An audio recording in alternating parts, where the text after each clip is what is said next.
Race for impact. European union திவாலாயிருமா? ஏன்னா, வரக்கூடிய தகவல்கள் அது போல இருக்கு. யூரோப்பியனோட சென்ட்ரல் பேங்க் இருக்கிறாங்க இல்லையா? அவங்க ஸ்டேட்மெண்ட் குடுத்துருக்காங்க.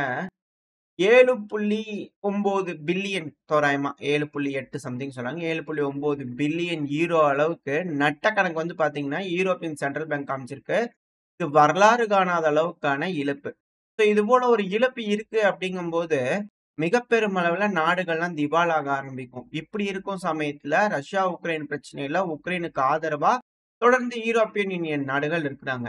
இந்த சமயத்துல பெரும்பான்மையான மக்கள் வந்து பார்த்தீங்கன்னா, இது போல செய்திகள்லாம் பார்த்ததுக்கு அப்புறம் பயங்கரமா புரொட்டஸ்ட் பண்ண ஆரம்பிச்சுட்டாங்க. அதுவும் குறிப்பா பிரான்ஸ்.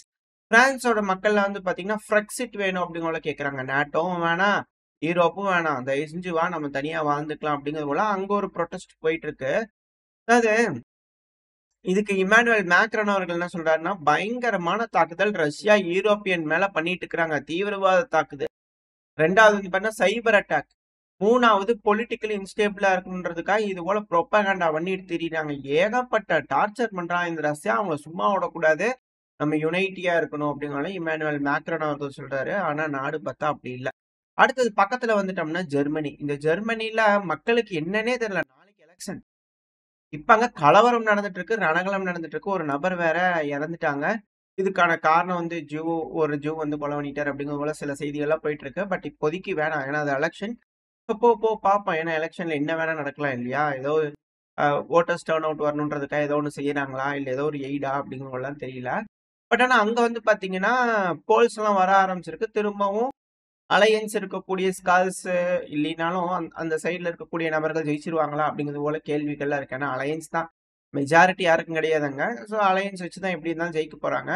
ஏஎஃப்டி பார்ட்டி வந்து பார்த்தீங்கன்னா, பெருமளவுல ஜெயிக்க வைக்கணும் அப்படிங்கிறதுக்காக சில அணிகள், எய்டுகள்லாம் வருமா? அப்படிங்கிற போல கேள்விகள்லாம் இருக்கு. ஏன்னா இந்த ஏஎஃப்டில வந்து பார்த்தீங்கன்னா, யூரோப்பியன் யூனியன்லேருந்து வரணும் அப்படிங்கிறது போல யோசனை இருக்கு. இதே போல தான் ஜெர்மனியில இப்ப கலவரம்லாம் நடந்துகிட்டு இருக்கு. ஸோ வெயிட் பண்ணி பார்ப்போம். நாளைக்கான எலக்ஷன் ரிசல்ட் என்ன மாதிரி வரப்போகுது அப்படிங்கிறது போல. வோட்டர்ஸ் டர்ன் அவுட்ல பெருமளவுல ஏஎஃப்டி ஜெயிக்கிற மாரி இல்ல. பட் ஆனா அதிக அளவுல இதுவரைக்கும் வாங்காத அளவுக்கு சீட் வந்து பார்த்தீங்கன்னா ஜெயிப்பாங்க அப்படின்னு கூட சொல்லிட்டு இருக்கிறாங்க. ஸோ வெயிட் பண்ணி பார்ப்போம் என்ன நடக்க போனா. அது மிக பெரும் அளவுல மாற்றங்கள் இந்த யூரோப்பியன் யூனியன்ல கொண்டு வரும். ஒருவேளை ஃபேவரபிளான பொசிஷன் இப்ப யூரோப்பியன் யூனியன்ல இருக்கிற மாதிரியே ஜெர்மனிக்கு ஃபேவரான பொசிஷன் வந்துருச்சு அப்படின்னா 700 பில்லியன் யூரோ அளவுக்கான தொகையை உக்ரைனுக்காக அலோகேட் பண்ணிடுவாங்க. இது ஜெர்மனியோட 15% ஜிடிபி அப்படிங்கிறது போலாம் சொல்லப்பட்டு வருது. அதுவும் எலெக்ஷன் நடக்கக்கூடிய சமயத்துல இது போல சொல்றாங்க அப்படின்னா ஜெர்மனி திவால் ஆயிருச்சு அப்படிங்கிறது தான் இதுல இருக்கக்கூடிய அர்த்தம். இதுக்கான காரணம் அவங்க தான் ஓட் போடாதீங்க அப்படிங்கிறது போல சொல்றாங்களா? இல்ல உண்மையாலுமே இது நடக்குமா? ஏன்னா, ஒரு நாள் கழிச்சு 24 பிப்ரவரி வந்து பாத்தீங்கன்னா, ஒரு மீட்டிங் நடக்க இருக்கு. யூரோப்பியன் யூனியன்ல இருக்கக்கூடிய டிஃபென்ஸ் மினிஸ்டர்ஸ் எல்லாம் சேர்ந்து ஒரு மீட்டிங் நடத்த போறாங்க உக்ரைனை பத்தி பேசுறதுக்காக. ஒருவேளை ஜெர்மனி வந்து பாத்தீங்கன்னா ஜெயிச்சுட்டாங்க. இப்ப இருக்கிற மாதிரி அவங்களுக்கு ஃபேவரபிளான பொசிஷன் அமைஞ்சிருச்சுன்னா 700 பில்லியன் யூரோவை சும்மா பிரிண்ட் பண்ணி எடுத்து ஜெர்மனி மண்டையில கட்டி பூரா எடுத்து உக்ரைனுக்கு குடுத்துருவாங்களா? அப்படின்ற கேள்விகள் இருக்கு. இதுக்கப்புறம் அதிக அளவுல ஆயுதங்கள் செய்ய ஆரம்பிச்சு மிக பெரும் அளவுல போருக்கு தயாராவாங்களா? அப்படிங்கிறது இருக்கு. சரி ஓகே. புரொட்டஸ்ட்ங்கிறது பிரான்ஸ், ஜெர்மனி நடக்குதா? அடுத்து வந்து பாத்தீங்கன்னா ரொமேனியா. இந்த ரொமேனியால ஆல்ரெடி எலெக்ஷன் நடந்துச்சு. அதை கேன்சல் பண்ணிட்டாங்க. அந்த கேன்சல் பண்ணது தப்பு அப்படின்னு சொல்லி மிக பெரும் அளவுல புரொட்டஸ்ட் வந்து பாத்தீங்கன்னா நடந்துகிட்டு இருக்கு. பெருமளவுல இதுக்கு பின்னாடி எய்டுகள் இருக்கா? அப்படின்ற கேள்விகள்லாம் இருக்கு. ஸோ ஒரு சைடு ரொமேனியாலையும் புரொட்டஸ்ட் நடந்துட்டு இருக்கு. அங்கேயே யூரோப்பியன் யூனியன் வேணாம், நேட்டோ வேணாம் அப்படிங்கிற ப்ரொட்டஸ்ட் அந்த சைடு நடந்துகிட்டு இருக்கு. அது கூடயே கீழே வந்து பாத்தீங்கன்னா பல்கேரியா. பல்கேரியாலே வந்து பாத்தீங்கன்னா மிக பெருமளவில் அது எங்க யூரோப்பியன் யூனியன் கொடியெல்லாம் எரிக்கிறாங்க. ஒரு படி மேலேயே போய் பயங்கரமான காட்டத்துல இருக்கிறாங்க.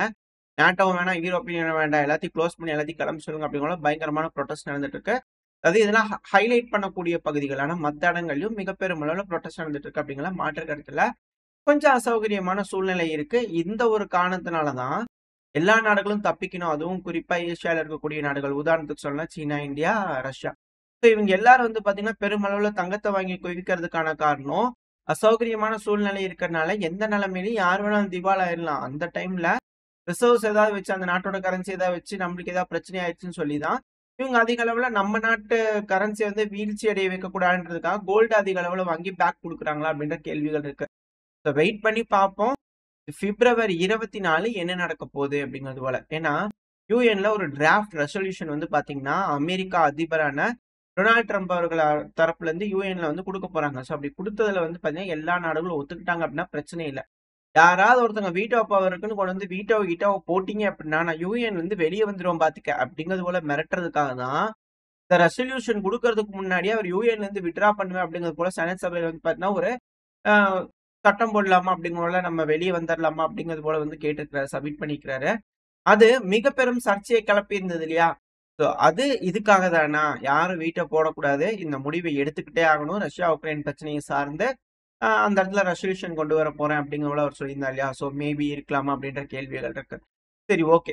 இப்ப இந்த ரஷ்யா, உக்ரைன் பிரச்சனைய முடிக்கணும்னா ரெசல்யூஷன் கொண்டு வராங்க எல்லாம் ஓகே. இப்ப பேச்சுவார்த்தையில எப்படி நடக்கும் அப்படிங்கிற போல கேட்டீங்கன்னா, அதுக்கு எதுக்குங்க ஜெலன்ஸ்கி அவர்கள்? என்ன இருக்கு அவர்கிட்ட இருக்குன்னு சொல்லிட்டு நம்ம கூட்டிட்டு வந்து பேசுறதுக்கு. இதுதான் இந்த ஒத்துக்க அப்படிங்கிற போல அல்டிமம் குடுத்துருவாங்களா அப்படின்ட்டு கேள்விகள் இருக்கு. ஏன்னா அவர் சொன்னது அப்படிதான். ஜெலன்ஸ்கி ஆனா தேவையே இல்லைங்க அப்படிங்கிறது போல. ஏன்னா நெகோசியேஷன் டேபிள்ல வெயிட் வேணும்னாங்க. ஆனா வெயிட் ஏறுனது ரஷ்யாவுக்கு தான். உக்ரைனுக்கு எந்த வெயிட் ஏறல. அங்க டேபிள் உடைஞ்சு போச்சு ரஷ்யா சைடுல. இந்த காரணத்தினால ஜெலன்ஸ்கி அவர்கள் கூட்டு போய் நம்ம என்ன செய்யணும்? ஏன்னா போர்ல ஏதோ ஒண்ணு செஞ்சிருக்கணும். மரியாப்போல போய் பிடிச்சிருக்கணும். ஏதோ ஒண்ணு நடந்திருக்கணும். எதுவுமே நடக்காத அந்த காரணத்தினால வேற வழியே இல்ல. இப்ப என்ன செய்ய முடியும்? இதுதான்ப்பா உக்ரைன். உன் தலையெழுத்து ஒத்துக்க அப்படிங்கிற மாரி சொல்லுவாங்களா? அப்படின்ற கேள்விகள் இருக்கு.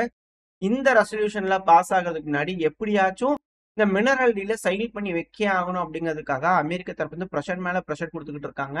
அதுக்கு தனி டிக்டேட்டர் அது இதுன்னு ஏகப்பட்ட விஷயங்கள்லாம் செஞ்சிருப்பாங்க போல தெரியுது. பேச்சுக்கள் பேசிக்கிட்டே இருக்கிறாங்க. இரு தரப்புலயும் மாறி மாறி புது புது டீல்கள், பிளான்கள் வந்து ப்ரொபோஸ் பண்ணிட்டே இருந்திருக்காங்க.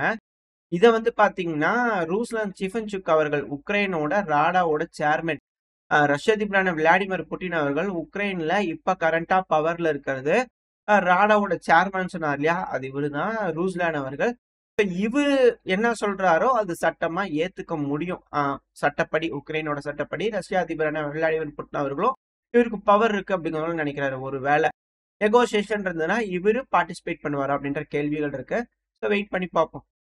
இப்ப ரூஸ்லான் அவர்கள் வந்து பாத்தீங்கன்னா, பார்லிமெண்ட்ல அவர்கிட்ட பேசும்போது எல்லாரும் நார்மலா எல்லாரும் பேசிட்டு இருக்கும்போது இவர்கிட்டயும் வந்து கேட்பாங்க இல்லையா? இவரு என்ன தெரியுமா சொன்னாரு? எங்களுக்கு பேலட்ஸ் வேணாம். இப்ப புல்லட்ஸ் தான் வேணும் அப்படின்னு போல சொல்லியிருந்தாரு.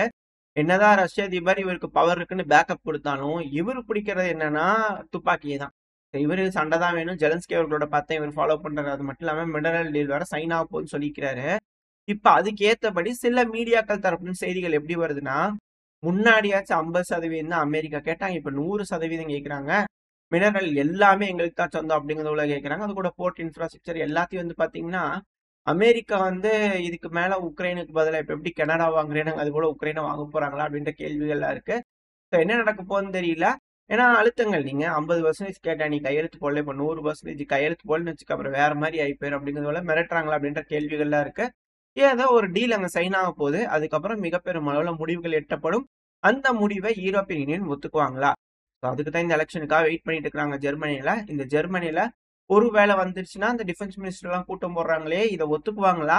இல்ல அவங்க எப்படி இந்த இம்பாக்ட்ட வந்து ரெடி பண்றது, அதிலிருந்து மீண்டு வர்றது, இது போல விஷயங்கள் பேசுவாங்களா? இல்ல உக்ரைனுக்கு அமெரிக்கா இல்லனாலும் பரவால்ல, நம்ம உதவலான்னு ஒரு மனதா முடிவெடுத்து உதவ ஆரம்பிச்சுருவாங்களா? என்ன நடக்க போகுதுன்னு தெரியல. இந்த இடத்துல சிக்கல் தான். 24 பிப்ரவரியில என்ன நடக்க போகுது அப்படிங்கிறத பொறுத்து வந்து பார்த்தலாம். அடுத்தது வந்து பார்த்தீங்கன்னா, நேரா மிடில் ஈஸ்ட்க்கு போயிட்டோம்னா ஹமாஸ். ஹமாஸ் ரிலீஸ் பண்ணாங்கல்ல சமீபத்தில. இப்ப லேட்டஸ்ட்டா ரிலீஸ் பண்ணதுல வந்து பார்த்தீங்கன்னா, ஒரு ஹோஸ்டேஜ ஹமாஸ்க்கு வந்து பார்த்தீங்கன்னா, டாட்டா பை பை சொல்லிக்கிறாரு. அதுவும் கிஸ் பண்ணிலாம் டாட்டா பை பை சொல்லிட்டு வந்துக்கிறாரு. எந்த அளவுக்கு ஹமாஸ் அவங்கள பார்த்துக்கிறாங்க அப்படிங்கிறதோட ஒரு பின்பத்த உலகத்துக்கு போர்ட்ரை பண்ணியிருக்கிறாங்க. நல்ல பசங்க தான் போல இருக்குது.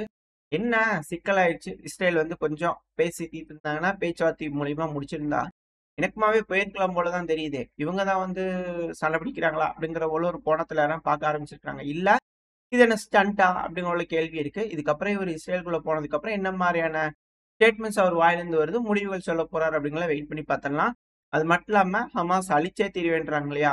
அந்த முடிவுல ஸ்டபர்னா இஸ்ரேல் எடுக்க போறாங்களா? இல்ல அவங்க மனசுல ஏதாவது மாற்றங்கள் ஏற்படுமா? அப்படிங்கிறத வெயிட் பண்ணி பார்த்தரலாம். அடுத்து சவுத் ஆப்பிரிக்கால வந்து பார்த்தீங்கன்னா, G20 மீட்டிங் நடந்துட்டு இருக்கு. அதுல சீனாவோட வாங்கி அவர்கள், நம்மளோட ஜெய்சங்கர் அவர்கள் எல்லாம் சைடுல உட்கார்ந்து பேசியிருக்கிறாங்க.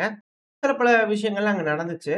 நம்ம நாட்டோட உறவுகள வந்து எப்படி மேம்படுத்தலாம் இது போல விஷயங்கள்லாம் இருந்தது. இப்போ வாங்கி அவர்கள் வந்து பார்த்தீங்கன்னா, இதுல நம்மளும் வந்து பார்த்தீங்கன்னா, இந்த சவுதியில மீட்டிங் முடிஞ்சதுக்கு அப்புறமா இந்த ரஷ்யா, உக்ரைன் பிரச்சனைய எப்படி முடிக்கலாம்? எப்படி சுமூகமா இருந்தா அப்படிங்கிற விஷயத்த நம்மளும் வந்து பார்த்தீங்கன்னா, லாவ்ரோ அவர்கள்ட்ட பேசியிருக்கிறோம். அது நடந்துச்சு.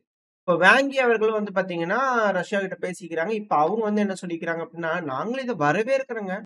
சூப்பரான ஐடியாவா இருக்கு. இத பார்த்து சீக்கிரம் என்ன ஏதுங்கிறது பார்த்து இம்ப்ளிமெண்ட் பண்ணுங்க அப்டின்னு கூட சொல்லிக்கிறாங்க. ஆனா, இப்ப முட்டுக்கட்டையா இருக்கக்கூடியது யூரோப்பியன் யூனியன். இல்லாம ஜெர்மனியோட ஆனலினா பெர்பாக் அவர்கள் ஃபாரின் மினிஸ்டர் இருக்காங்க இல்லையா? அமெரிக்கா ரொம்ப பெரிய சிக்கலாயிரும். உறவுகள்லாம் துண்டிக்கப்படும் பார்த்துக்கங்க அப்டிங்கிறது போல மிக பெரும்பாலான மிரட்டல்கள்லாம் விட்டுருக்காங்க. முடியுமானா முடியும். ஜெர்மனி திரும்பவும் சூப்பர் பவர் ஆச்சுன்னா பண்ண முடியும். அவங்களால முடியும் கூட. யூரோப்பியன் யூனியன்ல இருக்கிறனால தான் அவங்கள சப்ரஸ் பண்ணி வச்சிருக்காங்க. ஒரு வேளை அப்படி ஜெயிச்சு வெளிய வராங்க அப்படின்னா, மேபி இருக்கலாமா அப்படின்ற கேள்விகள் இருக்கு. ஸோ ரிசல்ட் வரப்போட்டும். நாளைக்கு 23 பிப்ரவரி ஜெர்மனியில் நடக்கப்போது. என்ன மாரியான முடிவுகள் வருது அப்படிங்கிறத பார்ப்போம். அது மட்டும் இல்லாம ட்ரம்ப் அவர்கள் வந்து ரஷ்யாவெல்லாம் ப்ளேம் பண்ணாதீங்கப்பா. இந்த போருக்கு பைடன், ஜெலன்ஸ்கி அவங்க தான் காரணம்.